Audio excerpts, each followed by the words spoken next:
Welcome Capricorn to your in-depth weekly forecast for week commencing the 20th of May for the Ascendant, the Sun or the Moon. On the screen now I'm sharing the event chart right at the start of the week. Now ordinarily I'd focus on the ruling planet. Saturn continues like last week in your sector of everyday communication, and it's not having a major implication on any other planetary player. However, you can see that you do have a lot of energy in house 5, which is Taurus. The thing that Taurus and you share is the earth element. But house 5 is where you showcase your sunshine. Mercury moved into that area last week. Mercury is how we think, speak, can be very much to do with our sense of humour. And moving into the 5th house is where we can be more playful. It was immediately affected or afflicted by Pluto in your sector of everyday money and your values. If you had a bit of a disagreement last week about a financial matter, it wouldn't be a complete surprise. Or perhaps you felt a bit conflicted about something you wanted to take a punt on but weren't completely sure, because the 5th house can be the sector of risk and speculation.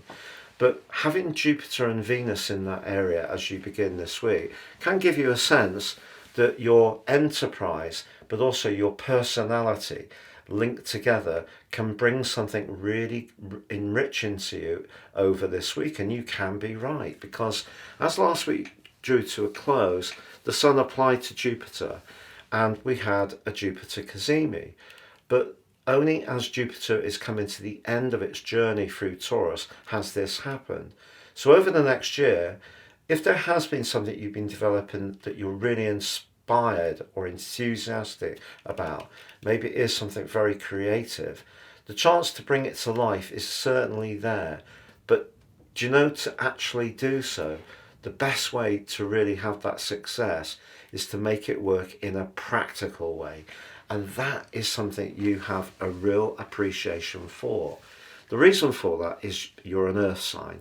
And earth signs get that you can have something that looks good on paper or is very imaginative or inspirational, but it still needs to have a practical benefit.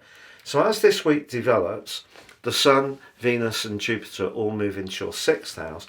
The 6th house is very Virgoan. It is about the details. It is about being consistent. It is about providing a service.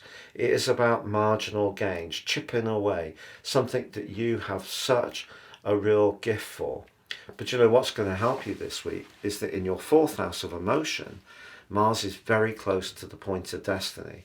And if there is something that you instinctively want to go forwards with, just in your emotional drive, I feel you're going to have a lot of dynamism, which can be really helpful. So your sparkle and ability to light up situations with the strength of your personality is extremely strong.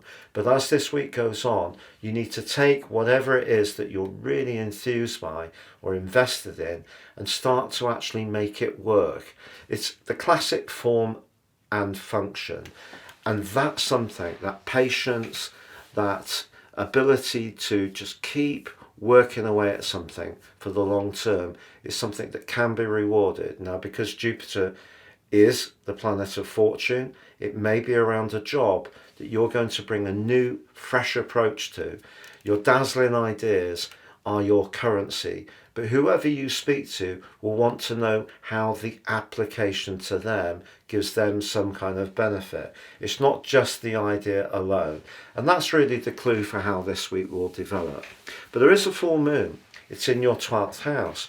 You could find yourself having a stab of self-doubt, interestingly, because Sagittarius is ruled by the planet of confidence, Jupiter, and that can happen on Thursday. But it may be because someone will scrutinize whatever you're offering, and maybe they will see some angles that you hadn't thought of.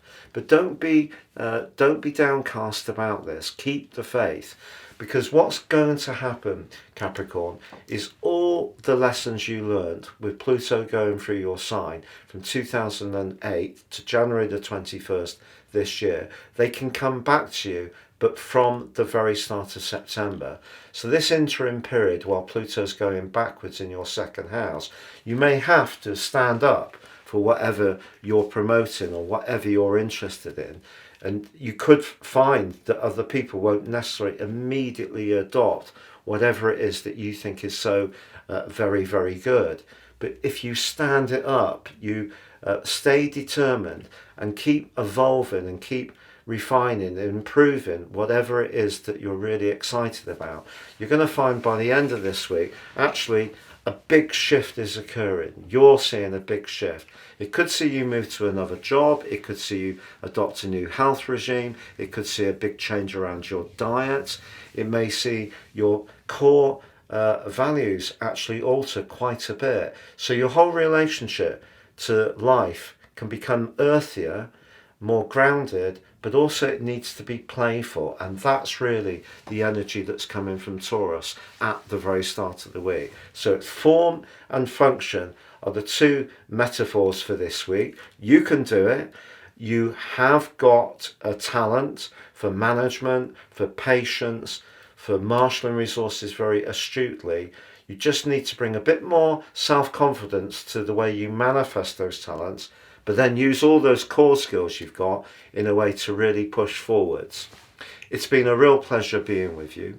Thank you so much for joining me. Have a great week. If you've yet to subscribe, please do so now.